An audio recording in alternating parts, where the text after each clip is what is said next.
We go through the calculation steps slowly so that you can do it in the take-home exam, okay? For the case where you have solution somewhere else, for the take-home exam, don't use it. Create your own one, okay? If you use it, I give you F, all right? That's for this one. Make a new one. The specification for this will be given later. Okay, now we solve it. Is it correct? That's always be the question. Right? How do we know that it's correct or not? We need to do some kind of mass balance. Right? This formula is just the relationship between VTB and length, okay, which is given already. Now, to do the mass balance, we need to know, hey, the output WL, is that equal to the input WL? Input WL is this. When we know VSL, we can multiply by area, then we get volumetric flow rate, right? When we have volumetric flow rate, we can multiply by density. With density, we can know mass flow rate at the input. So the question is, mass flow rate that we put in, is that the same as what we calculated? Do we get too long film length or it's too short or something? So this means there has to be the way to calculate mass flow rate based on the film profile. One of the methods is we call freezing approach. Take a picture and find out what is the mass flow rate according to that. This approach requires parameter x. Okay. When we take a picture, we say, okay, mass in the control volume divided by slide unit time minus x. That's equal to mass flow rate to the right hand side. Why is that? Let's take a look. Okay, let's say I have 10 kilogram over there, another 5 kilogram in the film, and I know the amount of time. It looks like this 15 kilogram move to the right hand side, right? All the time. So when I take a picture, look from the side, I know the area. From the area, I can calculate like mass at that particular moment. And it looks like for me, those mass is moving to the right side all the time. But you know, it's not a book moving to the right hand side like that. No, there's a mass picking up and check back. So this means the actual mass that moved through the right hand side has to be the mass in there per unit time minus the pickup rate. Okay, so that pickup rate is important. So the amount of mass in there is this. Okay. In the slab body part is liquid power multiplied by area multiplied by length. That's equal to volume, right? Volume multiplied by density give me mass. In the film zone, we do the same thing, but this time we have to do integration. We have area, basically is the integration of rho dA. It's rho dV, and dV is a dl or a dz. Okay, so this is area. A dl give me volume. Volume multiplied by density give me mass. Right? But HLTB keep changing. That's why I have to integrate it. Okay. So this integration, do you get the physical meaning of this? No problem, right? Graduate student can just skip this. Okay. So once I add them together, I divide it by TU, slide unit period. Okay. That's give me kind of appearance mass per unit time that move to the right hand side. Then I minus the rate. This method doesn't directly have velocity in it. Okay, so when I take a picture, I don't know velocity in it, right? It's a still image. I cannot tell how fast that it moves. I know the slug unit time, but I don't need to know each location. Of course, I need to know height or hold up at each location. Isaac, how do I know HRTB at each location?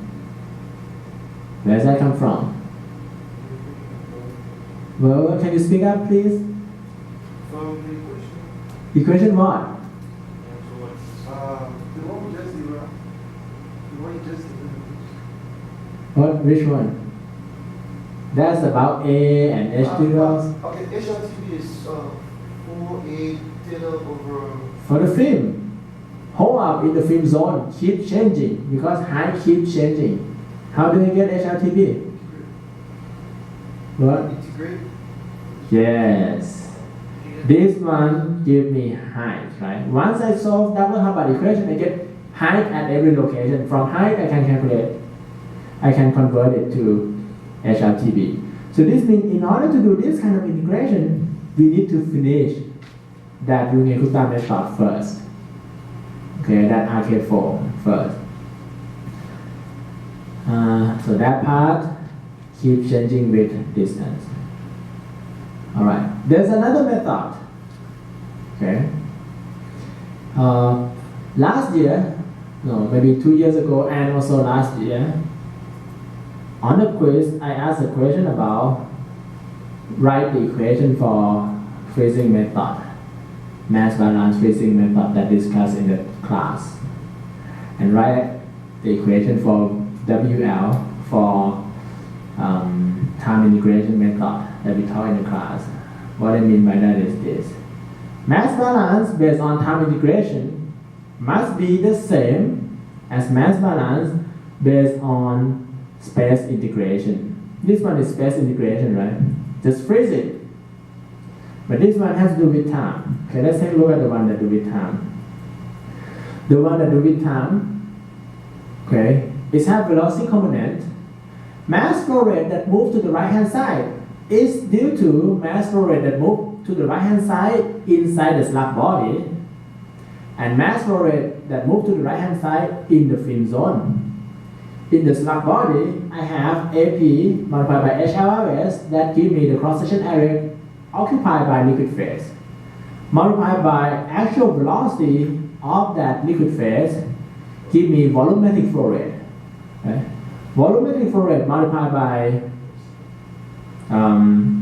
time give me volume. Volume multiplied by density give me mass. Okay, this is mass. The amount of mass based on that flow rate. And this is another amount of mass, and then I divided by TU. You may think about this as weighted average of mass flow rate, because without TS, this term and rho is kind of mass flow rate, right? Velocity multiplied by area multiplied by density, that's mass flow rate. This term velocity, area, and density, so that is mass flow rate. Area multiplied by velocity is volumetric flow rate multiplied by density, that's mass flow rate. What I have here is, what is the amount of mass that will flow through a certain point? If I look at a certain point in the pipe, at that location, I weight TS. At that time, it stays in contact with slug body for TS second. And when I weight another TF second, it stays in contact with film. Okay? So this is weighted average based on TS and TF, film time and slug time, contact time, and TU. Okay? So TS plus TF equal to TU, right? Okay, slug unit time. The one in here, the reason that we have to do integration is the same. HRTB keep changing. Okay, HRTB keep changing. So at different time, when I look at this location, I look just at one location, right? At one time, maybe this film height hit that surface. At another time, maybe this film height. At another time, this film height. So film height keep changing. The film height that arrive at my control volume change with time. Okay, that's why I have to do integration. Question? How can we change the, because we have HLTV, but as a function of length. We have HLTB as a function of length, but not a function of time. Of course, we have to change the integration from time to something else, which is exactly what we did here. Okay. Time that appear to the observer is just the movement of the Taylor bubble. Okay. So I have Ts equal to Ls over VTB, right? So I take the derivative. I have something like dt, or VTB is dt over dr over dt. VTB, velocity, is the change in length over time. So this is how I change from dt with dr, but we're not at that page yet. Okay. Next, velocity inside the film. I don't know that. How do I know that? The integration from that Dr. Hubbard model give me just height or hold, but it doesn't give me velocity, right? So I have to use conservation of mass. X equal to x. S calculated based on the film equal to S calculated based on the liquid up. So if you look at this expression, is this expression equal to x? Yes? Okay. So x equal to x, and x at any location is the same. So this means if we know the right hand side, we know everything. So if we know hold up, we can calculate VLTB at any location. Okay. So next step, as we discussed earlier, the full form should be more than this, like V drift. But okay, we use just that. So in the book that you get anything, if you derive it like this, you can get the equation in the book. You put V drift. I didn't try, you may, but I don't think so. Okay. At this point, everything is about to be done. I just try to rearrange that, make it match with the form C0 or small c in the book. So which is this one. So this, then substitute it in. I have this, do some math, rearrange it, I get equation 3.113. It's just algebra. I substitute it in, okay. VLTB, HLTB, I put that whole thing in, rearrange it, I get this equation. Do the change from dt to dl. Okay, now this step. If you don't want to do any approximation, you can skip to this step. Look at this step carefully. When we have integration with time, whatever inside, okay, doesn't matter. When we have integration with time, we can change to integration with space. dl integration from 0 to LL. Provided that we do something like this. Okay, this is a relationship between length that interface move with the time, okay, that interface take to move that much. So VTB is length over time, or dl over dt. So dt is dl over VTB. Substitute it in, then we have that thing over there. And this relationship is without integration is substituted over there. Okay. Instead of Ts, I use Ls over VTB. So that I can take common ratio out. Do some math. Assume HLTB equal to HLTBE. Substitute this equation. Do something. Okay, that is the same as your equation in the book already. Do something more and more. Eventually we get relationship of slab length 3.117. For the take-home exam, I don't want you to use this, okay, because it doesn't have V drift. If you ever use this means your VTB equal to just 1 plus C multiplied by Vs, but it doesn't have V drift. Right? So if you don't do this, what do you do? Look at this one. It just come from mass balance, right? That's mass balance integrated and rearrange it somehow. Just algebra, right? Then we get this equation. So conceptually, this thing tells us that, okay, the film profile that we get may give a certain kind of slug length. And that slug length may not be the same as 30 diameter. It doesn't need to be. Most of the time it's not. Okay? Question. So if we don't do this equation 3.117, what do we do? We can do trapezoidal method directly from here. Right? Here, you already know x, correct? You know HRTB at any location. You know HRLS. You can do numerical integration. No problem. Numerical integration formula will be given. It's just using Excel, calculate trapezoidal shape, okay, add trapezoidal shape together, just that. Okay. Or you may decide calculate from this way, and it should be identical, not just the same, identical. The only difference may be numerical error, okay, from trapezoidal rule. The way that you integrate this, you just keep everything inside the same, changes VTB based on X relationship, okay, changes VTB from integrate over time, change to be integration over length. That's it. And then you do numerical integration. Okay. So that will give us LS. And if we check it, let's say the actual thing is 30 diameter. You measure it, it's 30 diameter.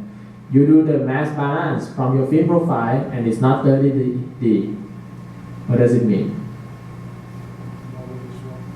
Your solution is wrong. Not your observation wrong. It cannot. That's what you see. Whatever you see is the correct thing, okay? The observation is right. Why the calculation is wrong? Because we stop maybe too early, or we stop maybe too late. So the film length doesn't allow mass balance. If you adjust the film length a little bit, make it more or make it less, whatever it is, it can eventually make this match with the observed value of slug body length. Okay? So mass balance equation is used to tell when to stop. Okay? So if everything is right, this thing is used as a double check. If the closure relationship that we put everything all together, are they consistent to each other, or do they allow mass balance or not? Okay.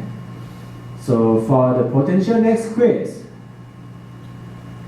you memorize this equation, memorize, okay, and this equation.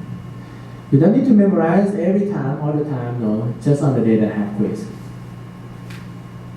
But you just don't know when it, right? When you have quiz. All right. For the gas pocket, it has the same mass balance for the gas pocket. We have the equation similar to X value, but this will be pickup rate and shedding rate for gas. Okay, this is 3.118. Basically, it is the relative velocity multiplied by Howard, okay, of the one in the film equal to one in the slug body. This thing is about to, this allows us to get equation in your book. this is how I got it, but it's not that big of a deal, okay? We don't quite use it. If you want to check everything, okay, guess what? You can write this equation for the case of gas. Can you? Instead of x, you can have x sub g, or pickup rate for gas mass. Just try to mimic the x equation for liquid. Instead of rho L, you change to rho g. Instead of h, you change to alpha, or 1 minus h. Then this will be Wg. You can derive the same equation for Wg, right? And if the calculation is truly correct, mass of gas has to also conserve. Liquid has to also conserve, based on the when you solve from it. So different model give us different answer. Look at this one. Theta Doubler give me one line, double Hubbard give me another line. So this means if my film is thick, I should stop sooner to have the same mass, right? If my film happen to be thin, maybe I have to wait a little bit, then I stop, so that mass conserve. How do we know which equation is correct? We never will, but we can check with the experiment in the lab and say, hey, the film height, the film length is about this. This model give me this film length. Does it match with the order of magnitude or not? Okay, one more thing to keep in mind is, this equation, this kind of calculation is deterministic approach. Deterministic means one input give me one output. It's certain to happen. In reality, it's not like that. It's a chaotic system. A little bit change in the way that bubble move, change the length, change everything. But on average, it's like that. So if you go ahead and go to the lab, do the test, do one test, take one picture, you will not get this. If you take several pictures, average it, then it should be okay. Okay?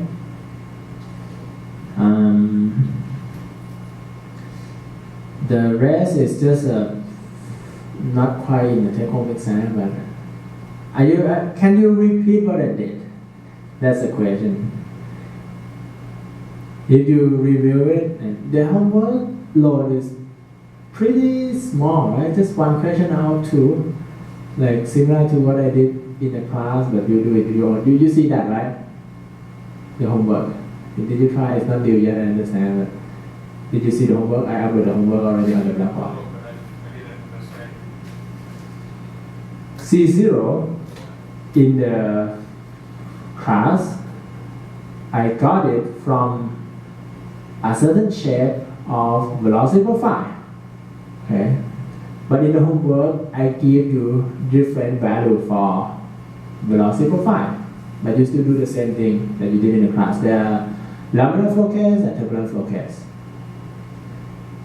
So previously, we use, in the shaping process, we use what kind of equation for velocity profile? One equation, right? We use just this. One equation. In the homework, I tell you that we have 3 equations for different locations in the pipe. Okay, that will be more accurate than this. But you can follow the same procedure. If you don't want to break your function into 3, use the laminar flow equation that is given so that I understand if you can repeat what I did or not. Okay? If you have a problem, try to come to see me quick before the due date. So up to this point, okay, next time we will continue on the procedure. Okay? Up to this point, can you calculate each line, transition A, B, C, D, K?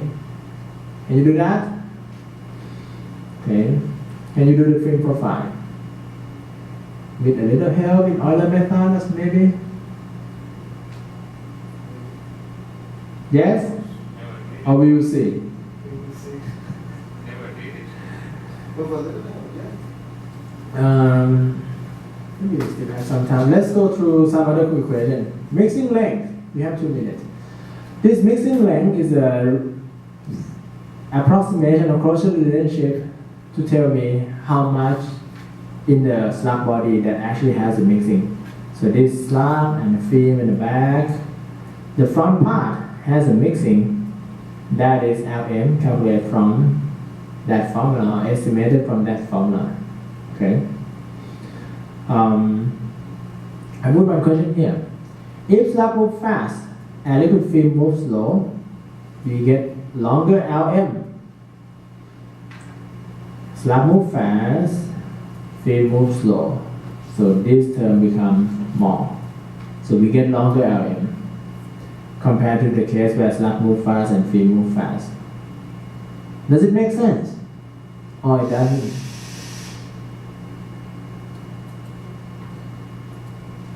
If film moves slow but slug moves fast, we have more mixing than the case where both move fast. There is no mass. So, okay, look at this. If the film move at the speed of the slug, they doesn't hit each other. If one thing stop and another one hit it directly, then there will be mixing, right? You see what I'm saying? So it depends on if the temperature is almost the same, there's no collision. So I think this makes sense. Okay. Doesn't have but require HLOS or new. And new, not all. Instead of new, you can use something else. Okay. This calculation procedure, I think we have to do it next time. Okay. If you don't have any more questions, in addition to homework, you may want to try the boundary thing, or if you don't want to try the boundary thing or this thing that we just do this time, you may just wait for the take-home exam to see what's actually in the take-home exam. Okay. Good luck. Bye-bye. Thank you for coming.